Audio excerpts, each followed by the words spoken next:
의 대화에 이렇게 모르는 척 좀 이렇게 관심을 기울였는데 보니까 이 외국인에게는 일종의 그 믿음이 있더라고요. 그게 뭐냐면 이 한국 사람들의 특징 같은 거기도 한데 영어 공부를 굉장히 열심히 해서 사실 듣기, 읽기 이런 거는 좀 그래도 되게 잘하는데 말하는 게 조금 어려운 경우들이 있거든요. 근데 이 외국인이 막 영어를 하는데 그 시원하게 대답이 안 오더라도 이 사람이 내 이야기를 이해한다는 생각이 있는 거예요. 대답을 잘 못해줘도. 근데 실제로 그래서 제가 이렇게 딱 보니까 이 여자 주인분도 영어를 잘하시는 것 같아요. 다 이해하더라고요. 말도 좀 빠르고 막 이렇게 하는데도. 근데 이제 다만 말하는 게 좀 어려운 거죠.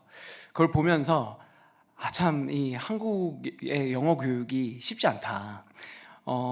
이렇게 열심히 10년을 넘는 시간을 이 여러 교육 과정을 통해서 영어 공부를 하는데도 영어 잘하는 게 조금 이렇게 좀 한쪽으로 치우쳐져 있는 거 아닌가. 결국 말을 하고 대화하고 하는 것이 어떻게 보면 정말 영어를 잘하는 것이 아닐까, 뭐 그냥 여러 생각이 들었습니다.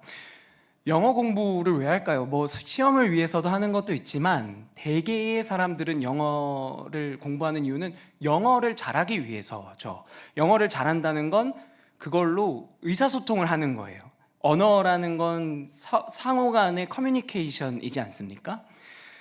그게 영어를 잘한다라고 표현할 수 있을 텐데, 오늘 제가 해보고 싶은 이야기, 신앙은 우리가 영어를 잘하고 싶은 것처럼 신앙생활을 잘한다는 것은 무엇일까요? 저는 신앙에도 일종의 조금 잘못된 일종의 그 영어 교육의 방법과 같이 조금 우리가 경계하고 잘 들여다봐야 하는, 우리의 방향성이 올바로 가고 있는가를 고민해 봐야 되는 지점이 분명히 있다고 생각합니다. 마치 한국 영어가 되게 문법 공부에 많이 빠져 있고 이 글로 쓰는 공부에 너무 많이 익숙해져서 정작 영어를 발휘해야 하는, 커뮤니케이션을 해야 하는 상황 속에서는 잘 써먹지 못하는 것처럼 신앙적인 것들도 신앙의 기본기를 다져주는 굉장히 중요한 것들이 여러 것들이 있겠지만, 이러한 기본기를 다지는 일종의 신앙적 문법을 다지는 것에는 깊이 이렇게 천착하면서도 정작 그리스도라고 하는 우리의 신앙의 주인, 믿음의 주인, 참된 삶이 어디 있는가, 우리는 그리스도라고 외치면서 그리스도를 따라 살아가야 된다고 말하는데 정작 이 문법에, 신앙적 문법에 빠져 있으면서 그리스도를 닮는 삶은 잘 못 해내는 경우들이 있지 않은가라는 생각을 해보게 되었습니다. 한마디로 삶을 살아내는 신앙의 실력은 우리가 좀 더 키워내야 되는 것 아닌가라는 생각을 하게 되었다는 거죠.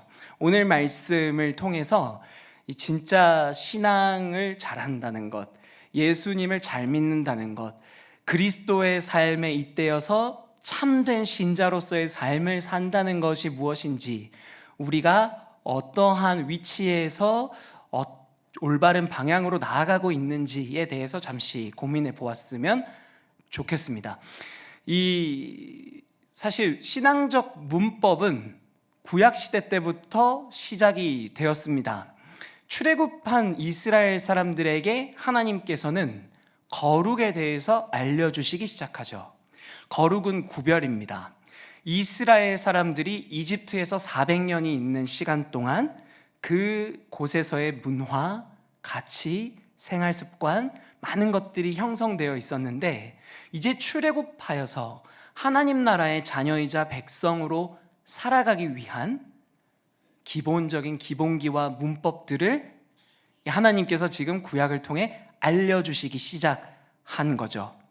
예배는 무엇인가? 제사란 무엇인가? 거룩한 삶은 어떻게 살아갈 수 있는가에 대해서 다양하게 알려주십니다. 문법은 굉장히 중요합니다. 이 거룩에 대한 문법, 신앙적인 문법들을 잘 익혀나갈 때, 그 틀 안에서 살아가는 법을 계속해서 해나가기 시작할 때 그 기본기들이 바탕이 되어서 나아가야 할 길에 대한 이 추동력을 힘있게 제공해주기 때문입니다. 구약 사람들은 실제로 그러한 많은 문법들을 익히고 삶에서 직접 실천하면서 이 문법을 알려주신 이유를 삶에서 경험했습니다. 그것은 하나님은 누구신가?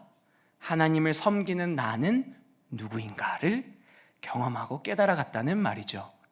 그런데 우리는 이 이야기들을 우리에게 적용할 때 가령 제사를 드린다든지 동물들을 잡는다든지 이러한 많은 이 문법적 요소들이 오늘날의 시대와는 맞지 않다 보니까 이 문법은 배워가는데 기도가 이렇게 중요한 거구나, 제사가 이렇게 중요한 거구나, 거룩하게 구별되는 게 이렇게 중요한 거구나에 대한 그 틀에 대한 감각은 배우는데 정작 이 구약 사람들은 제사를 직접 행하고 거기 적혀 있던 대로 정결 예식을 행하고 부정할 때 어떻게 해야 되는지를 삶에서 계속 행하면서 부정해지면 이렇게 되는 거구나, 제사를 드릴 때 양을 잡을 때 양에서 흐르는 피는 나의 피를 얘기하는 거구나, 삶의 순간순간마다 그 문법 속에서 내용들을 찾아내기 시작했는데 우리 신앙인으로서 살아가는 오늘날의 이 신앙인들에게는 이 교회 안에서의 여러 가지 문법들은 배워가지만 그 문법이 결국 가르쳐주고 있는 삶의 내용들은 깊이 채워지지 못하고 있는 것은 아닌가 생각해보게 된 것이죠. 가령 바리새인들이 우리에게 좋은 반면교사가 될 것입니다. 바리새인들은요, 율법에 대해서 누구보다도 잘 알고 있었습니다. 그런데 이 사람들은 예수님께 혼나기 일쑤였죠. 진짜가 아니라 껍데기만 붙들고 있었던 겁니다. 예수님께서 내가 이 땅에 온 것은 섬김을 받으려 한 것이 아니라 섬기기 위함이라고, 자기 목숨을 많은 사람들의 대속물로 주기 위함이라고 하셨던 데에는 우리가 나아가야 할 참된 삶이 어디 있는가를 보여주는 이정표와 같은 말씀입니다. 나를 채워가기보다 오히려 나를 비워가고 나를 비움으로써, 나에게 있는 것들을 흘려보냄으로써 나 아닌 다른 이들을 더욱 풍요롭게 만드는 그 그리스도인의 삶, 그리스도를 따라가야 하는 그 삶의 이정표가 말씀 속에 있는데, 아까 말했듯 이 바리새인들은요, 문법은 정말 잘 익혀놨는데 자기를 비우는 삶은 없던 사람들입니다. 이 사람들을 한마디로 뭐라고 정의할 수 있을까 고민해 보았는데 누리기 위한 섬김이지 않았을까? 여기서 섬김은요, 내가 알고 있는 지식과 내가 가지고 있는 연륜과 경험들을 총동원해가지고 그것들을 잘 지키는 섬김을 말합니다. 가령 안식일에 움직이지 않는 이 사람들, 휴식을 취하는 이 바리새인들, 이러한 작은 것들에서부터 나는 하나님께서 알려주신 대로 잘 섬기고 있기 때문에 나는 다른 사람들에게 존경받을 만하고 내 삶에서 누릴 수 있는 것들을 누릴 만한 자격이 있는 사람이에요 라고 생각할 수 있다는 거죠. 누림이 목적이고요, 섬김이 수단이 된 사람입니다. 그런데 예수님은 어떠신가요? 예수님에게는 누림이 목적이 아니라 섬김이 목적이었습니다. 섬김을 받으려 온 것이 아니고요, 섬기려고 오셨다고 합니다. 예수님은요, 새벽 미명마다 하나님 아버지께 나아가서 내가 있어야 할 곳이 어딘지를 기도 가운데, 교제 가운데 끊임없이 확인하셨습니다. 신앙의 기본기를 절대 놓치지 않으셨습니다. 아무리 잘 섬겨도요, 하나님과 나라고 하는 이 은밀한 관계가 바로 서 있지 않으면 삶 속에서 살아가는 삶의 중심을 잡기는 쉽지 않습니다. 결국 그곳에서의 섬김의 의의가 점점 내가 될 수도 있는, 우리는 그토록 연약하고 자기 의에 목마른 존재들이죠. 예수님은 중심을 잃지 않으셨습니다. 예수님은 하나님 아버지를 진심으로 사랑하고 교제하는 시간들을 놓치지 않았습니다. 예수님은 이 시간을 나는 하나님 아버지를 섬긴다라는 시간으로 표현하지 않으시고 예수님은 이 시간을 오히려 누리셨습니다. 그래서 예수님께서 하나님을 사랑하고 하나님과 교제하는 시간은요, 섬김이라기보다는 누림에 가까웠던 것 같습니다. 그런데 이 누림은요, 이 누림이 너무 기쁘니까 동력이 됩니다. 어떤 동력이 될까요? 섬김의 동력이 되는 것이죠. 하나님 아버지를 누리는 이 누림이 삶에서 끊이지 않고 계속될수록 내가 내 삶의 자리에 나아갔을 때 다른 이들에게 섬길 수 있는 힘과 이 능력이 계속해서 채워지게 된 것입니다. 예수님이 보여주신 삶은요, 우리가 나아가야 할 진짜 신앙의 모습, 삶의 모습이 어디 있는지를 잘 보여주고 계십니다.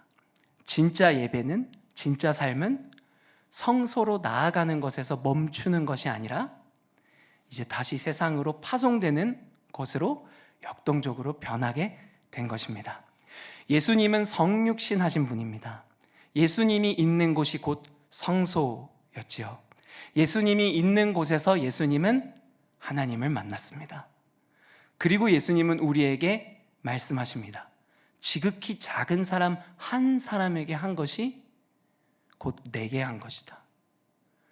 그리스도의 삶에 잇된 우리는요, 성소에만 머물지 않습니다. 교회 안에만 머물지 않습니다.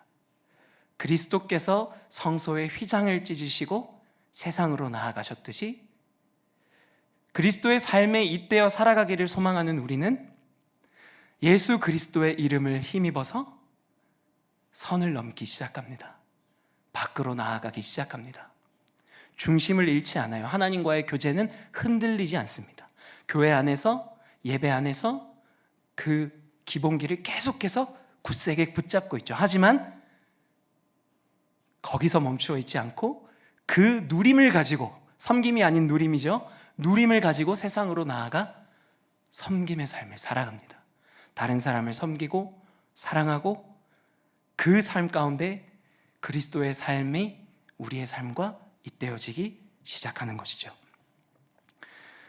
말씀을 마무리해 볼까 합니다.